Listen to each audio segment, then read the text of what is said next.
Welcome to Atheist Witch, a podcast for witches or any curious minds to learn more about a non-theistic approach to witchcraft.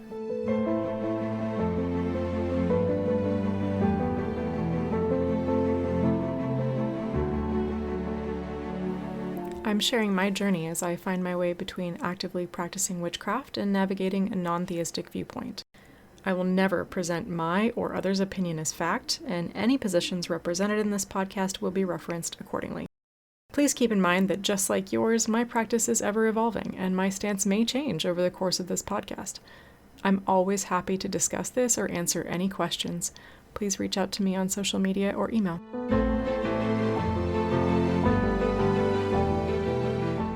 Welcome to Episode 7 of the Atheist Witch podcast, Rituals and Spellcraft. Today's episode will feature a lot more of my personal practice and how I conduct rituals and spells as an atheist witch. What's a ritual and what's a spell, and why are they different? This is just my perspective on these two witchy concepts. A ritual is a ceremony of space and mindset. This could be the casting of a circle, or setting up your altar, or entering into a meditation, or beginning a head-writing journey. Part of a ritual is setting your space and preparing your mindset for a magical working. And a ritual can include the magical working as well. A spell is a specific action or a set of actions that are usually within a ritual space for me that have a desired outcome and specific intention. So for example, this could be to attract abundance. It could be a cord cutting, or it could be another form of manifestation. Bottom line, witches are people who take control of their lives with intention, and both rituals and spells are examples of how we do this, but certainly not all of how we do this. And can you do one without the other? Of course you can. You can have a ritual without a specific spell working, and you can cast a spell without conducting a whole ritual around it. So let's talk more about rituals. From my perspective, there are two main components to a ritual: space and mindset. Space is the choosing of the right time and place, setting that time and place, and creating the appropriate setting to support the second part of the ritual, which is mindset. Mindset is the act of preparing yourself for your working, the act of raising the energy via dancing, breath work, deep meditation, singing, even sex, etc. Whatever method you like to use to raise energy. And for myself, I could use any of the above given the purpose of the ritual itself. The most important aspect of mindset to me is committing to the moment. You've gone through all of the effort to choose the time and place and create the appropriate setting. It's time to fully dedicate yourself to the ritual and your desired outcome. Sometimes this requires a bit of suspension of disbelief, but I think that that's core to all magical workings. So as an atheist witch, my typical ritual format goes as follows. The first, of course, is planning. You want to plan carefully for a ritual. For myself, there's nothing more irritating than beginning a ritual and then having to take myself out of my mindset to go and grab an item or do something I hadn't thought of ahead of time. The next is grounding and centering, which is a very common practice for witches or other energy workers or practitioners of any kind. Grounding and centering is a moment to visualize your own energy and your connection to the world around you, and to ground out and to pull your energy into the core of yourself and to ground it into the earth so that you are prepared, mind, body, and soul, for the next steps. Next is to cleanse and prepare your ritual space. So for me, this is typically my altar, and cleansing could take any form. It could be sweeping the area out with a besom. It could be using a room cleansing spray, doing a smoke cleansing, ringing a bell.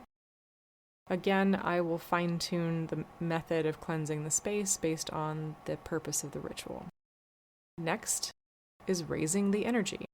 So we've talked about this. I just talked about this in mindset. You raise the energy in whatever way makes the most sense to you and to the purpose of your ritual, and then you conduct the core purpose of the ritual itself. This could be a moment of self-assessment or meditation. This could be a manifestation, charging tools, spell work, or any other magical working. And in so doing, you achieve the next step, which is to spend the energy that you've raised, to put it out into the world with your intention behind it so that your will can be done. Following the expense of energy, the next step for me is to reflect and recharge. This is the period of time where I might take an offering, so food or drink, to replenish the energy that I spent, or just even a simple herbal tea with a corresponding intention, or a cooling mint tea. Or if I don't have food or drink, sometimes I'll just lay out in corpse pose for a little while and just recoup my energy, take a moment to reflect on the ritual itself. Finally, you can release the working. This is closing the ritual and then taking any steps afterward. Maybe a candle needs to finish burning, and dispose of your spell components responsibly, of course. But this is the final step of any ritual, and that is just to release it out into the world and mentally and physically reset. I conduct specific rituals throughout the year for Sabbats and for Esbats. For Sabbats, I will typically choose a ritual that leans in and celebrates the season or the themes of the Sabbat itself. I have a collection of rituals that I've developed over the years that I will use periodically for each Sabbath throughout the year. For example, some of the rituals I've discussed recently are charging seeds for Ostara, or the ritual bath that I'd like to take at Imbolc. I also will do specific rituals around new moon or full moon Esbats. Typically, one of these will include journaling, maybe a tarot card spread, something for introspection, looking back at the last month and then looking forward to the following month. Sometimes this will involve making moon water on the night of a full moon.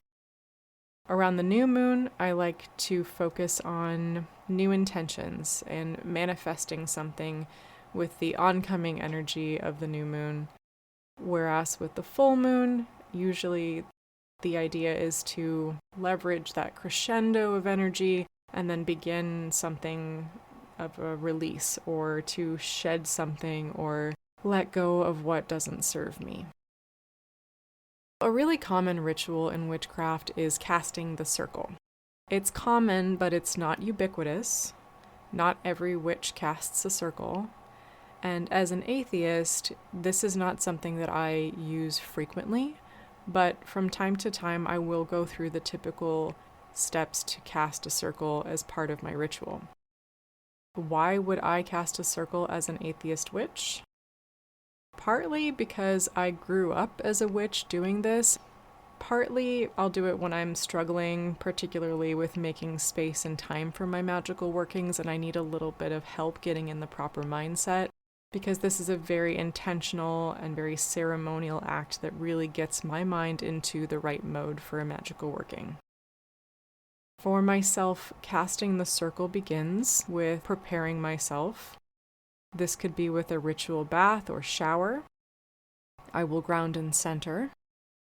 Sometimes I'll wear special clothing like a dress or a cloak that helps me get into the right mindset. Next, I'll cleanse my space.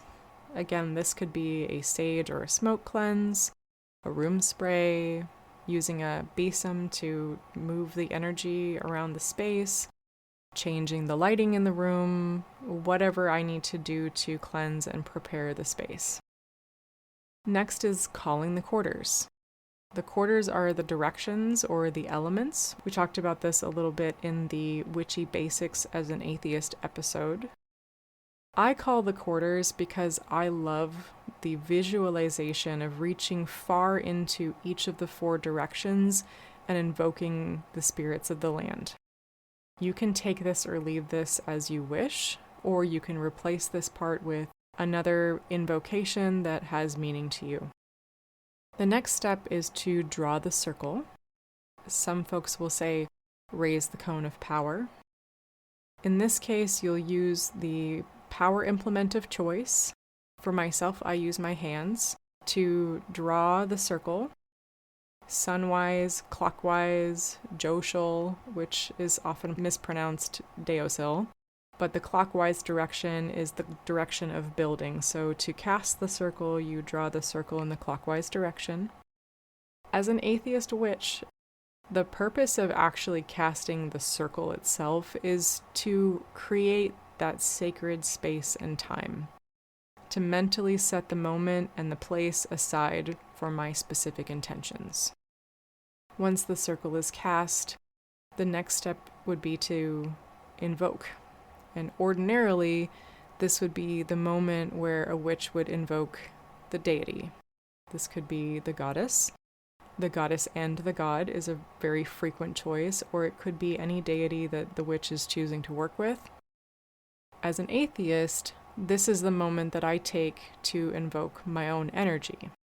So this is the moment where I would draw up energy using whichever method felt right for that ritual. Next is the moment for spells or other magical workings. Often these come in sets of 3. For myself, typically when it's a full ritual, I will do this in a set of 3. I'll go through an example here shortly. Following the working, usually practitioners would make an offering. So often this would be an offering made to the deities or deity, pouring out of libations, etc. For myself as an atheist, this is where I make an offering to myself. And what this is to give back to my brain and my body for the energy that was raised and expended in the ritual. When ready, it's time for the dismissal, which is usually bidding farewell to whatever deities were invoked. Or for myself, it's to take a quiet moment to review the working, to let my brain and my heart take a pause, take a moment to feel gratitude, whatever I need in that moment to let the ritual die down. Next is to take down the circle. So you do the opposite of drawing the circle. In this case, you would draw counterclockwise, otherwise called widdershins. And then at the same time, you'll be doing a mental release of that sacred space that you created. And in the same token, you would take the step to then banish or dismiss the quarters. And then you close the ritual. Closing the ritual can involve releasing whatever remaining energy is there, burying your spell components. If they are earth safe, please do not bury anything that is not biodegradable, and do not bury anything that has salt. That is not good for the planet. Otherwise, you could recycle or cleanse and reuse your spell components, whatever you can do, whatever is appropriate. Part of closing is also for me to take notes, to reflect on how the ritual went, any specific steps I took, any diversions I took from the plan. I take notes constantly as part of my magical working and learning. That's what a circle casting might look like as an atheist witch. But what does spell work look like? As you may imagine from some of my prior episodes, I write my own spells. I don't take from others without making modifications of my own. This really just helps me lock into the purpose of the spell and makes them psychologically my own, and I find that that makes for a more successful spell overall. A lot of spell work is preparation. Some of the notes that I would take for a spell before I begin, I would look into the astrological conditions or the solar and lunar timing that would work for my spell, the time of day, the week, the moon phase, the zodiacal sign of the sun or the moon. The purpose of this is to create the setting. Mentally, I can suspend my disbelief and commit to these things as important correspondences for my spell. Anything that I can commit to mentally becomes an important component of the spell for me. Similarly, I will write down the function of the spell, be it attraction or banishing, manifestation, etc. Next, I'll write out the elements of the spell. What are the most important pieces? Knowing or divining the truth, visualizing, whatever actions I wish to take during the spell working. And of course, the most important piece is the intention and the goal of the spell. Next, I'll gather the correct supplies, and I'm writing all of this down as I go. This is where I encourage everyone, when you're creating your own spell work, to lean into the psychological elements that we've discussed before. Use colors and smells to your advantage. Use your own personal correspondences. Reach for whatever jives with you for the purpose of your working. There is no wrong answer, and there is no right answer. Most importantly, think ahead and prepare for your working. Again, you don't want to have to get up and move around after you've really set yourself in your mind and space for your ritual or for your spell work. Putting it all together, I'll give you an example of a ritual and spell that I might do for abundance and prosperity. I would first plan for optimal timing. Perhaps I would choose a new moon in Leo, maybe on a Monday. Next, I would set up. I would collect all of my items together, prepare the ritual space. For this spell, I would prepare a prosperity sigil ahead of time. I'll talk a little bit more about sigils in the next episode, Tools of the Atheist Witch. Next, in preparation, I would ensure that my cauldron is prepared for a long candle burn. In this case, I would make sure there's fresh sand. And of course, when we're talking about burning anything, safety first. I have a small extinguisher that I keep under my altar, and I encourage anyone who works with flames to do the same thing. The next step in this working would be to prepare myself to do a ritual cleansing or meditation. Again, just creating that mindset. And then setting the ritual space, cast the circle or just cleanse the space, draw up the energy, create the ritual atmosphere. In this case, for this particular spell, this would be meditating on my intention. And then I would do a tarot pull, perhaps to see the past, present, and future. Many times for a spell like this, I'll do a tarot pull with the intention of sussing out any barriers to my success. Next up, the second of the 3 workings in this ritual, I would do a candle spell. Anointing a green candle with olive oil, I would roll it in basil, chamomile, and peppermint. I would engrave it, and I would light it with intention and an invocation, perhaps a chant. Anything to get your mind into that space, to draw up the energy and put it out into the world with the closure of the spell. Frequently when I'm doing a candle spell, I will also do some type of sigil burning or burning of some type of paper with writing on it to put the energy out into the world. And in this case, I would create and draw that prosperity sigil onto paper. And in this case, I would fold the paper inward 3 times, seal it with green and gold wax, then light it and allow it to burn out completely. In this case, and with every spell, draw up that energy, you take these actions, and you use that energy to push your intentions out in the world, to commit and stay in the moment, really feel your intentions. Very clearly visualize the outcome of your spell or your working. For this abundance and prosperity ritual and spell, as an offering, I would take wine and grapes.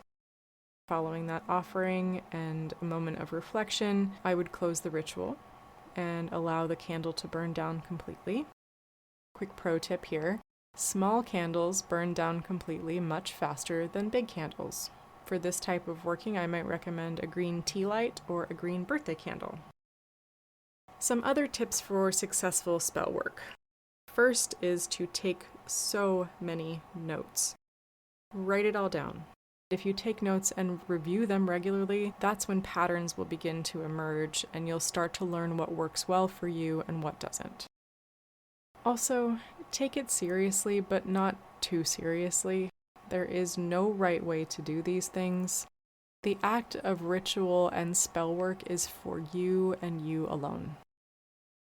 That brings me into talking a little bit more about the psychology of ritual and spell work. In the Science and Witchcraft episode, we talked about biofeedback and neuroplasticity and using that to, through repetition, create new pathways in our brain. I believe that the act of drawing up energy, creating a very clear intention, and expending the energy allows me to over and over again focus on what I would like to manifest in my life and in the world around me. Part of the reason we take notes also is looking for those patterns because that allows us to reinforce the feeling of control over our own lives.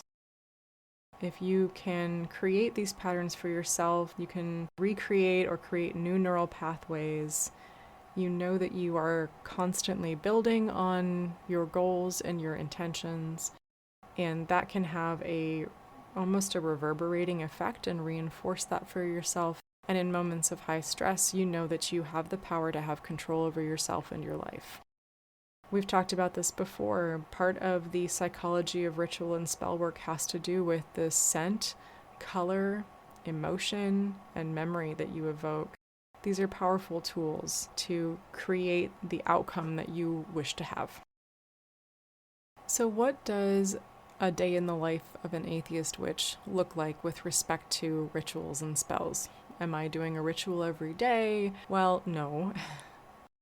And in fact, although I try to make my life magical every day, there's definitely a difference between my ideal and my reality. And that does have an effect on me. I know that when I'm able to stay closer to my magical self and maintain some of these little magical moments throughout my day, I tend to be happier, a little bit more in control of my daily life. It is unrealistic to think that you could do that every single day, but I do encourage finding a few tiny rituals throughout the day that you can engage in. Feel witchy, feel your witchy self, stay connected to your practice and keep it in your life. I find for myself that that has a positive effect. So for example, some of my daily activities might be grounding and centering, very simple. Meditating or doing hypnosis, reflecting and journaling. Sometimes that's a gratitude journal. Speaking of neuroplasticity, it's been shown that taking a daily moment to ponder your gratitude will actually make you a happier person. I also will keep a dream journal, and throughout the day I like to engage in those little magical moments. Just like I said, I will use a specific incense for a specific reason to reinforce or harness those scent and memory pathways. Everyone talks about this, but stirring things like your coffee or tea, stirring things counterclockwise or clockwise depending on your intention, this is just a small moment that you can take, build some intention, and then you're physically drinking down the result of that intention building. And I find that to be something you can do anytime, any place. That's just a little magical moment that you can take for yourself to imbibe your intention. Sometimes it's hard to keep up with daily little rituals, and perhaps it's more realistic to say, here's something I'd like to do weekly or monthly. So for myself, being outside, touching green things. It's much easier during growing season, but I like to be outside touching green things at least on a weekly basis. Maybe on a weekly basis, I might turn an ordinary shower that I would take every day into a cleansing shower.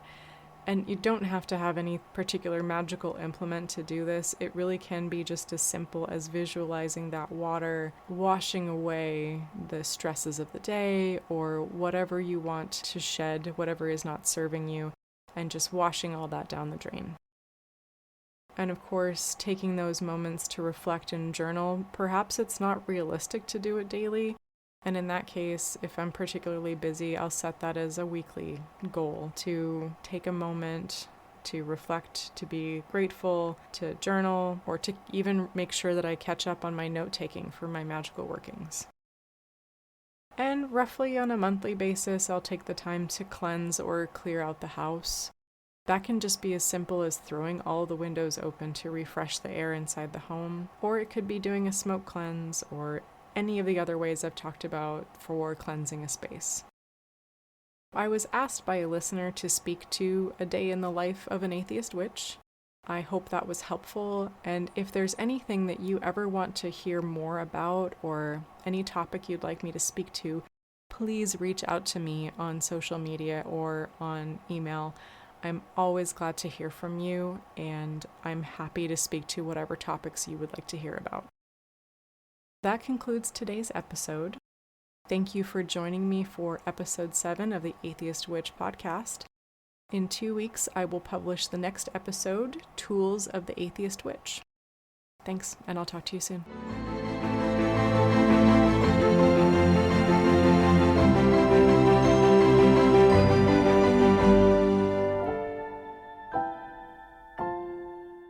The best way to support this podcast is to please like, subscribe, or leave a review.